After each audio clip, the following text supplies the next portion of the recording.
अब हम डिस्कस करने जा रहे हैं टीचिंग मैक्सिम्स को।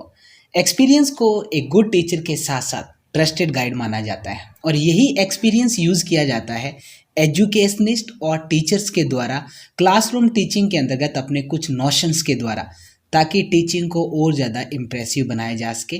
और ये जो एक्सपीरियंसेस जो है वो टीचिंग टास्क के अंतर्गत क्वाइट हेल्पफुल साबित होते हैं। इन्हें ही टीचिंग मैक्सिम्स नाम दिया गया है। ये कम्प्लीटली ट्रस्टवर्दी है, टाइम ऑनर्ड है और यूनिवर्सल है।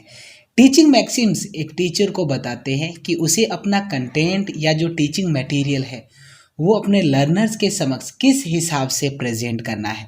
तो एग्जाम के लिहाज से सबसे पहले आपको टीचिंग मैक्सिम्स जो है उनका क्रम ध्यान रखना है कि क्या सीक्वेंस होता है। वो नॉन टू अननोन है, अननोन टू नॉन है, कंक्रीट टू एब्स्ट्रैक्ट है या एब्स्ट्रैक्ट टू कंक्रीट है।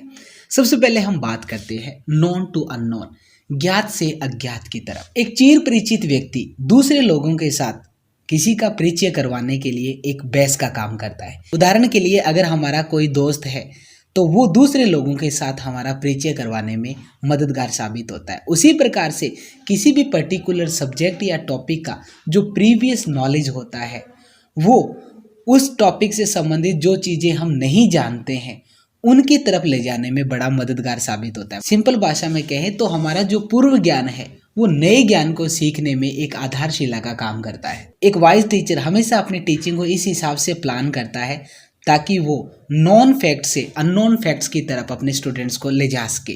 इसीलिए सबसे पहले वो स्टूडेंट्स के जो एंट्री बिहेवियर है या उसका जो प्रीवियस एक्सपीरियंस है कि एक स्टूडेंट को कितना आता है, उसके आधार पर ही उसे न्यू थिंग्स जो है वो प्रोवाइड करवाता है ताकि उसके बिहेवियर में डिजायरेबल चेंजेस किया जा सके। तो ये है नॉन टू अननोन मैक्सिम। अगला है कंक्रीट टू एब्स्ट्रैक्ट, या इसे हम कह सकते हैं ऑब्जेक्टिव टू सब्जेक्टिव।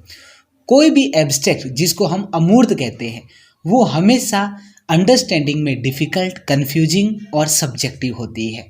इसीलिए कोई भी व्यक्ति इजीली बोर हो सकता है, उसे थकान हो सकती है और अपनी पेशेंस जो है वो खो सकता है एब्स्ट्रैक्ट फिनोमेनन को सीखने में, क्योंकि एब्स्ट्रैक्ट थिंग्स को प्रैक्टिकल सिचुएशन में अप्लाई करना और उसे लंबे टाइम तक याद रहना काफ़ी मुश्किल होता है। इसके विपरीत जो कंक्रीट जो है वो हमेशा सिंपल, अंडरस्टैंडेबल और ऑब्जेक्टिव होता है। इसीलिए न्यू नॉलेज और स्किल के एक्विजिशन में ये इंपॉर्टेंट बात बन जाती है कि कंक्रीट एग्जाम्पल्स, ऑब्जेक्ट्स और इवेंट पेश किए जाएं ताकि टीचिंग लर्निंग टास्क को सिंपल और इफेक्टिव बनाया जा सके। इसीलिए क्लासरूम के अंतर्गत सबसे पहले कंक्रीट मटेरियल जो है वो दिखाया जाना चाहिए, लिविंग एग्जाम्पल्स पेश किए जाने चाहिए और स्टूडेंट्स को मैक्सिमम अपॉर्चुनिटी दी जानी चाहिए ताकि उन्होंने डायरेक्ट एक्सपीरियंस से जो भी सीखा है वो उनका मददगार साबित हो सके एब्स्ट्रैक्ट कॉन्सेप्ट्स और आइडियाज़ को जो बाद की स्टेज में उन्हें सीखना है उसमें। अगला है सिंपल टू कॉम्प्लेक्स, इसे कहा जा सकता है इजी टू डिफ़िकल्ट। सिंपल भाषा में कहें तो सबसे पहले स्टूडेंट्स के सामने सिंपल फैक्ट जो है वो प्रस्तुत करने चाहिए, उसके बाद एक सीक्वेंस के बाद उन्हें लेवल को बढ़ाते हुए कॉम्प्लेक्सिटी की तरफ ले जाना चाहिए। अगर इस प्रकार से सीक्वेंस रखा जाए तो ये एक ऑटोमेटिक रेनफोर्समेंट का काम करता है। स्टूडेंट जो है वो इजीली चीज़ों को अंडरस्टैंड और ग्रास्प कर सकते हैं और ग्रेजुअली जो भी कॉम्प्लेक्स कॉन्सेप्ट्स आते हैं लर्निंग के दौरान उनको अच्छे तरीके से वो सीख सकते हैं। तो सिंपल भाषा में कहें तो विद्यार्थियों के समक्ष पहले सिंपल जानकारियां प्रस्तुत करनी चाहिए, उसके बाद ग्रेजुअली उनको कॉम्प्लेक्स कंटेंट दिया जा सकता है। अगला है होल टू पार्ट। होल जो है वो अपने पार्ट से न केवल ग्रेटर होता है बल्कि मोर अंडरस्टैंडेबल, मोटिवेटिंग और इफेक्टिव होता है। इसीलिए किसी भी कंटेंट को पढ़ाते वक्त सबसे पहले उसका होल जो कॉन्सेप्ट है वो ही पेश करना चाहिए, उसके बाद स्टेप बाय स्टेप उसके पार्ट्स पर एनालिसिस करना चाहिए। तो इस प्रकार से जब हमारे सामने पूरा कॉन्सेप्ट होगा तो उसके बाद हम उसे पार्ट्स में ऑटोमेटिकली डिवाइड करना सीख जाएंगे। फॉर एग्जाम्पल, अगर आप फ्लावर के पार्ट्स पढ़ा रहे हैं तो ये नहीं है कि आप सीधे पार्ट्स से स्टार्ट करें, आपको सबसे पहले पूरा फ्लावर पेश करना चाहिए स्टूडेंट्स के सामने। जब पूरा फ्लावर की स्ट्रक्चर समझ में आ जाएगी उसके बाद उसके जो पार्ट्स हैं उन पर आना चाहिए, उनके किस प्रकार से फंक्शन है वो बाद में प्रस्तुत करने चाहिए। तो इस प्रकार से टीचिंग मटेरियल हमेशा होल टू पार्ट के सीक्वेंस में पेश करना चाहिए। अगला है एनालिसिस टू सिंथेसिस। एनालिसिस का मतलब होता है किसी भी कॉन्सेप्ट या थिंग को पार्ट्स में या एलिमेंट्स में बांटना ताकि उसकी स्ट्रक्चर और कंपोजिशन को अच्छे से सीखा जा सके। दूसरी तरफ सिंथेसिस होता है उन्हीं एलिमेंट्स या पार्ट्स को जोड़कर एक कंप्लीट पार्ट बनाना। सिंथेसिस की कंपैरिजन में देखा जाए तो एनालिसिस की जो प्रोसेस है वो ज़्यादा सिस्टमेटिक और नेचुरल होती है, जो इन्वेस्टिगेशन और डिस्कवरी को डेवलप करती है। इसीलिए सबसे पहले किसी कॉन्सेप्ट के एनालिसिस पर फोकस करना चाहिए, उसके बाद उन एलिमेंट्स को ऐड करके उसे सिंथेसिस फॉर्म में पेश करना चाहिए। तो ये हुआ एनालिसिस टू सिंथेसिस। अगला है इंडक्शन टू डिडक्शन। इंडक्शन क्या होता है? इंडक्शन उसे कहा जाता है जब आप एग्जाम्पल्स के थ्रू कोई थियरी डेवलप करते हैं या कोई रूल डेवलप करते हैं। और डिडक्शन के अंतर्गत क्या होता है, रूल्स पहले तैयार किए जाते हैं और रूल्स के आधार पर एग्जाम्पल्स पेश किए जाते हैं। तो मतलब जब एग्जाम्पल्स के आधार पर थियरी पेश की जाएगी तो वो होगा इंडक्टिव मेथड या इंडक्शन, और जब थियरी के आधार पर एग्जाम्पल्स पेश किए जाएंगे तो उसे कहा जाता है डिडक्शन। तो हम कह सकते हैं कि इंडक्शन एक ऐसा तरीका है जिसके माध्यम से कोई स्टेटमेंट और थिंग को प्रूव किया जाता है कि अगर ये ट्रू है तो आखिर क्यों है। उसके बाद इसे सिमिलर सिचुएशन में या सिमिलर केस के अंदर उसको जनरलाइज किया जाता है। टीचिंग के अंतर्गत देखा जाए तो एक टीचर स्टूडेंट्स के समक्ष पहले कोई एग्जाम्पल्स पेश करता है, एक्सपीरियंस पेश करता है। उसके आधार पर, उन एक्सपीरियंसेस, उन एग्जाम्पल्स के आधार पर स्टूडेंट्स को ये मौका दिया जाता है कि वो उसी कॉन्सेप्ट को जनरलाइज करे और एक कोई प्रिंसिपल और रूल जो है वो बनाए कि क्या ये जो एक्सपीरियंस है या ये जो एग्जाम्पल्स है वो दूसरी चीज़ों पर भी लागू किया जा सकता है क्या। तो दूसरी तरफ डिडक्शन जो है वो इंडक्शन का ही रिजल्ट है। यहाँ पर सबसे पहले कोई एक जनरलाइज फैक्ट, प्रिंसिपल, फॉर्मूला या रूल जो है वो स्टूडेंट्स के सामने पेश किया जाता है। इसके बाद स्टूडेंट्स को मौका दिया जाता है कि जो थियरी, प्रिंसिपल या जो फॉर्मूला बना है उसको दूसरी जगह पर उसके जनरलाइजेशन की ट्रुथ को साबित किया जाए कोई दूसरा उदाहरण देके। मतलब अगर कोई भी सिद्धांत है तो वो कोई प्रैक्टिकल लाइफ में या जनरलाइज में किस रूप में पेश हुआ है, इसका कोई दूसरा उदाहरण दिया जाए। इसीलिए एक अच्छी टीचिंग हमेशा इंडक्शन से स्टार्ट होती है और डिडक्शन पर खत्म होती है। नॉलेज हमेशा फॉर्मेटिव होता है और इंडक्शन एक ऐसा तरीका है जो नॉलेज को डिस्कवर करता है, जबकि डिडक्शन जो है वो इन डिस्कवरी का रिजल्ट्स होता है। अगला है एम्पिरिकल टू रैशनल, अनुभव से तर्क की ओर।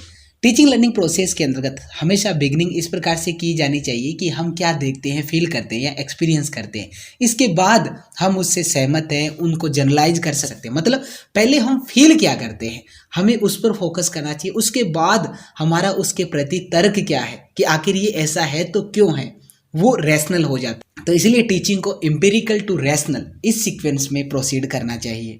अगला है इसी से मिलता जुलता साइकोलॉजिकल टू लॉजिकल। सबसे पहले मनोवैज्ञानिक, उसके बाद तार्किक की तरफ। जैसे कि किसी भी एजुकेशन का सेंटर एक चाइल्ड होता है, उसकी नीड्स, उसके इंटरेस्ट, एबिलिटीज, कैपेसिटीज, ये सारे फैक्टर जो है वो टीचिंग एक्टिविटीज को प्लान और ऑर्गेनाइज करने में ध्यान में रखे जाते हैं और इसे ही टीचिंग का साइकोलॉजिकल डायमेंशन कहा जाता है। इस चीज को ध्यान रखिए। मतलब जब टीचिंग एक्टिविटी को एक चाइल्ड की नीड्स, इंटरेस्ट, उसकी एबिलिटीज और कैपेसिटीज को ध्यान में रखकर तैयार किया जाए तो उसे साइकोलॉजिकल डायमेंशन ऑफ टीचिंग कहा जाता है। इसके साथ ही curriculum, teaching strategy, teaching aid material, teaching learning environment, ये सारे जब सेट किए जाते हैं वो टीचिंग लर्निंग के अंतर्गत चाइल्ड की साइकोलॉजी को ध्यान में रखते हुए ही तय किए जाते हैं।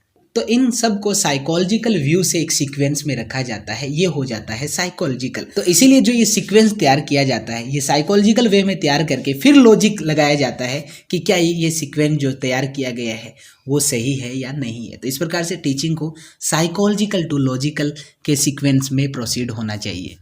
अगला है एक्चुअल टू रिप्रेजेंटेटिव। मतलब हम जिस भी कॉन्सेप्ट के बारे में बता रहे हैं पहले वो हमारे सामने एक्चुअल फॉर्म में होना चाहिए, उसके बाद उसका रिप्रेजेंटेटिव जो है वो प्रस्तुत करना चाहिए। उदाहरण के लिए अगर आप फोर्ट के बारे में पढ़ा रहे हैं तो फोर्ट ले जाना चाहिए स्टूडेंट्स को ताकि वो उनकी स्ट्रक्चर को समझ सके। तो अगर फोर्ट को अगर एक्चुअल फॉर्म में स्टूडेंट्स के सामने पेश किया जाएगा तो उसके बारे में वो सारी जानकारियां जो है वो ध्यान में रख पाएंगे। उसके बाद उसका कोई भी मॉडल बाद में पेश किया जा सकता है। तो ये होता है एक्चुअल टू रिप्रेजेंटेटिव। अगला है नियर टू फार। कोई भी चाइल्ड बेहतर तरीके से उन्हीं चीज़ों को सीख पाता है जो उसकी सराउंडिंग में है, जिनसे वो बिलोंग करता है। इसीलिए स्टूडेंट्स को उसके इमीडिएट इन्वायरमेंट की जानकारी दी जानी चाहिए। जो वस्तुएं वो देखता है अपने आसपास उनकी जानकारी उसे पहले देनी चाहिए। उसके बाद ग्रेजुअली जो उसके इन्वायरमेंट से दूर की वस्तु है उनसे उनका परिचय करवाया जा सकता है। इसीलिए एक चाइल्ड को सबसे पहले उसके होम के बारे में पढ़ाया जाना चाहिए, जो अपने वो घर में देखता है। उसके बाद वो मार्केट, स्कूल और डिस्टेंट इन्वायरमेंट जो सिटी के अंतर्गत है जिससे वो बिलोंग करता है, उससे उसका परिचय करवाया जा सकता है। अगला है पर्टिकुलर टू जनरल, विशिष्ट से सामान्य की ओर। जनरलाइज फैक्ट्स और प्रिंसिपल्स और कॉन्सेप्ट जो होते हैं वो नेचर में कंप्लीटली एब्स्ट्रैक्ट होते हैं, इसीलिए टीचिंग की बिगनिंग में उन्हें पेश नहीं किया जाना चाहिए। तो किसी भी बिहेवियर या फैक्ट का जनरलाइजेशन तभी पॉसिबल है जब उस पर्टिकुलर सिचुएशन के अंतर्गत उसको फेस किया जाए। इसीलिए एक टीचर को हमेशा बिगनिंग करनी चाहिए पर्टिकुलर केसेस और फैक्ट्स की लर्निंग और एक्सपीरियंसेस से। उसके बाद स्टूडेंट्स को परस्यूड करना चाहिए कि वो उन्हें जनरलाइज करे और इनके बारे में जो अपने निष्कर्ष है वो निकाले। ध्यान रखिएगा, टीचिंग के अंतर्गत ये सीक्वेंस पर्टिकुलर टू जनरल है, जबकि डेवलपमेंट का सीक्वेंस रहता है जनरल टू पर्टिकुलर। इस चीज़ को ध्यान रखिएगा। तो ये थे सारे टीचिंग मैक्सिम्स। फिलहाल इस वॉल्यूम में इतना ही, मिलते हैं एक नए वीडियो के साथ। तब तक के लिए दीजिए इजाज़त। शब्बा खैर।